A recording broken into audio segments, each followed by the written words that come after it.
Hello friends, मैं हूं पारुल सैनी और स्वागत है आप सभी का विद्यावर्त पारुल में। पॉलिटी क्लास की इस सीरीज में कल हमने आर्टिकल 20 तक देखा था। आज हम पढ़ेंगे आर्टिकल 21। आर्टिकल 21 स्वतंत्रता का जो अधिकार है, जो 90 से लेकर 22 तक है, उसके अंतर्गत आता है। आर्टिकल 21 हमें क्या देता है? अधिकार प्राण एवं दैहिक स्वतंत्रता का। इसमें क्या कहा गया है कि कोई भी व्यक्ति, उसकी प्राण और दैहिक स्वतंत्रता खत्म नहीं की जा सकती। केवल एक जो कंडीशन है उसके आधार पर इन्हें खत्म किया जा सकता है, वो है विधि द्वारा स्थापित प्रक्रिया। यानी कि हम किसी भी व्यक्ति की जो लाइफ है और उसकी जो पर्सनल लिबर्टी है, ठीक है, किसी भी व्यक्ति की लाइफ और पर्सनल लिबर्टी को सिर्फ इस्टेब्लिश बाई लॉ के द्वारा ही खत्म किया जा सकता है, उसके बिना हम इसे खत्म नहीं कर सकते। आर्टिकल 21 क्या है? एक बहुत ज्यादा इंपोर्टेंट आर्टिकल है। इसमें हमें क्या मिलता है? जीवन के अधिकार में निजता का अधिकार यानी कि प्राइवेसी का जो राइट है वो हमें आर्टिकल 21 से मिलता है। सूचना पाने का अधिकार हमें आर्टिकल 21 से मिलता है। सोने का जो अधिकार है, ठीक है, इसे घर पे प्रयोग मत कीजिएगा। सोने का जो अधिकार है वो भी हमें आर्टिकल 21 से मिलता है। अवसर का जो अधिकार है, अवसर मतलब जैसे जॉब में हमने कोई एजुकेशन ली है तो हम सरकार को बोल सकते हैं कि हमें कोई आप वैकेंसी निकालिए, हमें अवसर का अधिकार है, यानी कि हमें अवसर दीजिए अपनी योग्यता दिखाने का, ठीक है। शोर प्रदूषण के खिलाफ अधिकार है। शोर प्रदूषण अगर कहीं पर हो रहा है, यानी कि टाइम लिमिट दी गई है कि आप 10 बजे के बाद डीजे नहीं बजा सकते तेज आवाज में, तो आप उसके खिलाफ क्या कर सकते हो? पुलिस में कंप्लेन कर सकते हो।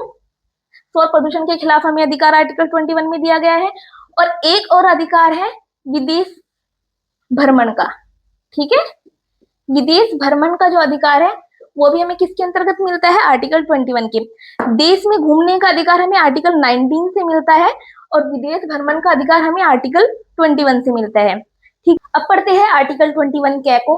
आर्टिकल 21 क्या है? हमें क्या देता है? शिक्षा का अधिकार। यानी कि इसमें क्या कहा गया है कि जो भी बच्चा 6 से 14 साल तक के बीच का है उसे सरकार क्या प्रोवाइड कराएगी? निःशुल्क शिक्षा, ठीक है। निःशुल्क शिक्षा पाने का उसे अधिकार होगा। ये जो 21 क्या है, जो हमारा आर्टिकल है, ये 86 जो कॉन्स्टिट्यूशन अमेंडमेंट हुआ था उसके तहत जोड़ा गया। इस जो 86 जो कॉन्स्टिट्यूशन अमेंडमेंट हुआ था, इसी से हमारा जो 45 है, जो डीपीएसपी के, ठीक है, डीपीएसपी के अंतर्गत आता है, नीति निदेशक जो तत्व है राज्य के, उनके अंतर्गत आता है आर्टिकल 45। इसमें चेंज किया गया। इसमें क्या कहा गया कि जो राज्य है वो प्रोवाइड कराने का काम करेगा शिक्षा। कितने साल तक के बच्चों को? 0 से 6 साल तक के बच्चों को इसमें प्रोवाइड किया करने का काम किया गया कि जो राज्य है वो प्रावधान करेगा शिक्षा प्रदान करने का 0 से 6 साल तक के बच्चों को। इसमें जो हमारा 86वां संविधान संशोधन हुआ था, इसी से ही आर्टिकल जो 51 है हमारा, 51A, जो हमारे मौलिक कर्तव्य है, उसमें चेंज किया गया। इसमें भी एक कर्तव्य जोड़ा गया, किनके लिए? नागरिकों के लिए, ठीक है।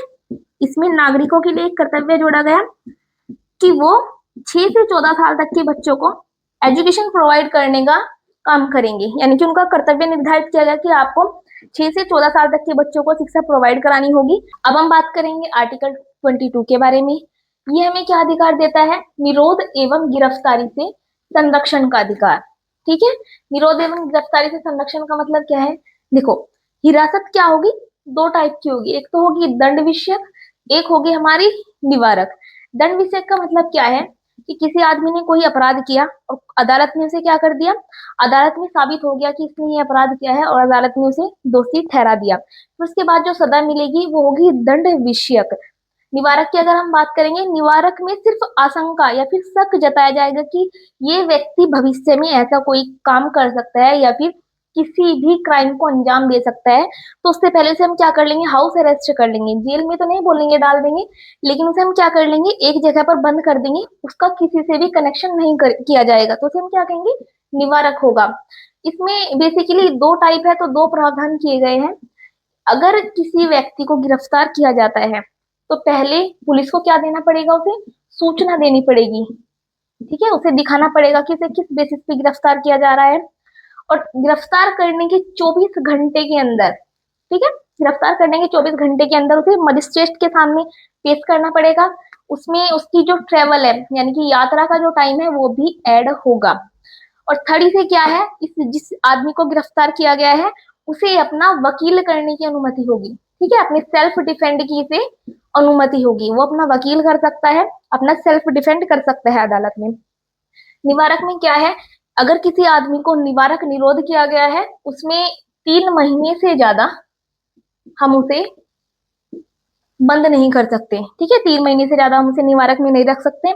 और दूसरी अगर हम बात करेंगे तो उसे कारण बताना पड़ेगा कि उसे अरेस्ट क्यों किया गया है। लेकिन अगर हम देखेंगे कि सार्वजनिक जो मामले है, सार्वजनिक हित में अगर बताना जरूरी नहीं है तो इसे अवॉइड भी किया जा सकता है, यानी कि मैंडेटरी नहीं है कि उसे बताना पड़ेगा। अगर हमें लगता है कि इससे सार्वजनिक हित में कोई नुकसान पहुंचेगा तो उसे अवॉइड भी किया जा सकता है, ठीक है। अब हम देखेंगे शोषण के विरुद्ध अधिकार। शोषण के विरुद्ध अधिकार में 2 आर्टिकल है हमारे, एक आर्टिकल 23 और एक आर्टिकल 24। आर्टिकल 23 क्या बात करता है, बलात्सर्म या फिर मानव दुर्व्यापार का विरोध, निषेध, ठीक है। बलात्सर्म का मतलब क्या है, किसी व्यक्ति का अगर मन नहीं है काम करने का, किसी को उसे जबरदस्ती अगर काम कराएंगे तो हम क्या कहेंगे, बलात्सर्म कहेंगे। मानव दुर्व्यापार का मतलब क्या है, किसी भी महिला पुरुष या फिर बच्चे, ठीक है, महिला पुरुष या फिर बच्चे का किसी आर्टिकल के जैसे खरीद बिक्री, उसे हम क्या कहेंगे, मानव दुर्व्यापार कहेंगे। और मानव दुर्व्यापार का निषेध किया गया है आर्टिकल 23 में। और एक और है इसमें बेगार, ठीक है। बेगार का मतलब क्या है कि आप किसी से काम करा लो लेकिन उसकी पेमेंट ना दो, ठीक है, काम कराने के बाद भी आप पेमेंट नहीं दोगे तो वो भी किसके अंतर्गत आएगा, आर्टिकल 23 के। और ये सब क्या है, निषेध। अगर आपके साथ ऐसा कुछ होता है तो आप क्या कर सकते हो, पुलिस स्टेशन में कंप्लेन करा सकते हो। अब हम बात करेंगे आर्टिकल 24 की। आर्टिकल 24 में क्या कहा गया कि कारखानों में बाल श्रम आदि का निषेध। बाल श्रम का मतलब क्या है, 14 साल से कम के जो भी बच्चे होंगे, ठीक है, 14 साल से जो कम के बच्चे होंगे, 14 साल से कम के बच्चों को हम किसी भी हैवी इंडस्ट्री में या फिर रेलवे आदि में नहीं लगा सकते। घर के कामों में हाथ बटा सकते हैं लेकिन वो किसी हैवी इंडस्ट्री में काम नहीं करेंगे। अब हम देखेंगे धर्म की स्वतंत्रता का अधिकार, ठीक है। इसमें बात की गई है आर्टिकल 25 से लेकर 28 तक। आर्टिकल 25 क्या कहता है कि कोई भी व्यक्ति हो, उसे धर्म के अंतःकरण की, उसे मानने की और उसे आचरण करने की स्वतंत्रता होगी। अंतःकरण का मतलब है कि कोई भी व्यक्ति किसी भी रूप में भगवान को मान सकता है, उसे जाहिर करने की जरूरत नहीं होगी कि हाँ, अगर मैं अगर मुझे हिंदू धर्म पसंद नहीं है, मुझे मुस्लिम धर्म पसंद है, तो दिखाना ही पड़ेगा। वो अंतःकरण कर सकता है, यानी कि मन मन में भी मान सकता है, अपने अपने आप को ढाल सकता है उसी के अकॉर्डिंग। उसे जबरदस्ती कोई नहीं करेगा कि अगर आप हिंदू धर्म को पसंद करते हो तो आपको उसमें कन्वर्ट हो जाना चाहिए, ठीक है। उसे मानने की, यानी कि किसी भी धर्म में कन्वर्ट होने की उसे आजादी होगी। वो चाहे तो हिंदू धर्म मान सकता है, मुस्लिम, सिख, ईसाई, ठीक है। उसे आचरण करने की, किसी भी तरीके से अपनी पूजा को करने की उसे स्वतंत्रता होगी। आर्टिकल 26 क्या बात करता है कि धार्मिक कार्यों के प्रबंधन की स्वतंत्रता। आप कोई भी मंदिर बना सकते हो, मस्जिद बना सकते हो, लेकिन उसके लिए पूरा संगठन होना चाहिए, ठीक है। ये क्या करता है, सामूहिक रूप से स्वतंत्रता देता है। आर्टिकल जो 26 है हमारा, ये सामूहिक स्वतंत्रता देता है कि आप मंदिर बना सकते हो, मस्जिद बना सकते हो, आप कोई ट्रस्ट बना सकते हो, ठीक है, कोई संगठन बना सकते हो। बेसिकली ये सब कुछ किसके अंदर आएगा, आर्टिकल 26 के अंदर। याद रखिएगा, आर्टिकल 25 में हमें जो स्वतंत्रता थी वो व्यक्तिगत थी, यानी कि इसमें व्यक्ति को स्वतंत्रता थी। और आर्टिकल 26 में क्या है, वो सामूहिक है, ठीक है। आर्टिकल 27 की अगर हम बात करें, इसमें क्या है, जो धार्मिक कार्य का धन है वो टैक्स फ्री होगा, यानी कि मंदिर वगैरह में जो चढ़ावा चढ़ता है या फिर मस्जिद में जो दान किया जाता है, डोनेट किया जाता है, वो क्या होगा, सारा का सारा टैक्स फ्री होगा। लेकिन सरकार क्या कर सकती है, मंदिरों पर बेसिकली शुल्क लगा सकती है। मंदिरों में जाने वालों पर क्या कर सकती है, शुल्क लगा सकती है, टैक्स नहीं लगा सकती।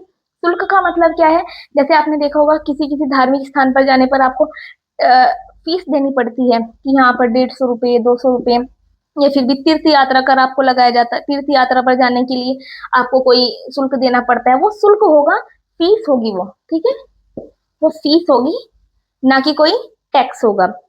आर्टिकल 28 की अगर हम बात करेंगे, इसमें क्या है, धार्मिक शिक्षा में उपस्थित होने से स्वतंत्रता, यानी कि अगर कोई बच्चा चाहे, कोई व्यक्ति चाहे वो धार्मिक शिक्षा में उपस्थित होने से मना कर सकता है। जैसे हमने मान लिया कि गवर्नमेंट स्कूल है कोई, उसमें हम कोई भी धर्म से रिलेटेड शिक्षा एजुकेशन प्रोवाइड नहीं करा सकते, ठीक है, धर्म से रिलेटेड कोई शिक्षा नहीं दे सकते।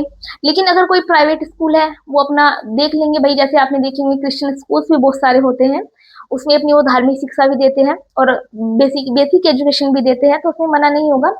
लेकिन जो पूरी तरीके से गवर्नमेंट के द्वारा ही एस्टेब्लिश किया गया हो और गवर्नमेंट ही से क्या करती हो, उसके लिए वित्त पोषित करती हो, ठीक है, उसके लिए जो पैसे है वो प्रोवाइड करवाती हो, तो उसमें हम कोई भी धार्मिक शिक्षा नहीं देंगे। याद रखिएगा, कोई भी इंस्टीट्यूट ने अगर कोई स्कूल बनाया है, लेकिन सिर्फ राज्य क्या करता है, उसे राज्य सिर्फ उसे वित्त पोषित करता है, तो उसमें उसका अधिकार होगा कि वो धार्मिक शिक्षा प्रोवाइड कराए या फिर ना कराए। ठीक है, तो हमने पढ़ा आर्टिकल 25 से लेकर 28 तक। आज की इस वीडियो में हमने टोटल आर्टिकल 21 से 28 तक पढ़ा है। आर्टिकल 21 में हमारा क्या था, प्राण और दैहिक स्वतंत्रता का अधिकार था।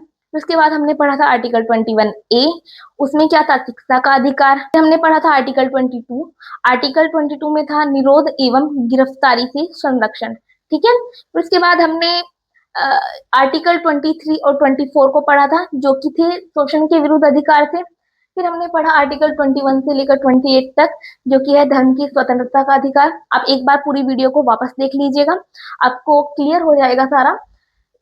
अगर आपको वीडियो अच्छी लगी हो तो लाइक कीजिएगा, शेयर कीजिएगा, सब्सक्राइब कीजिएगा चैनल को। धन्यवाद।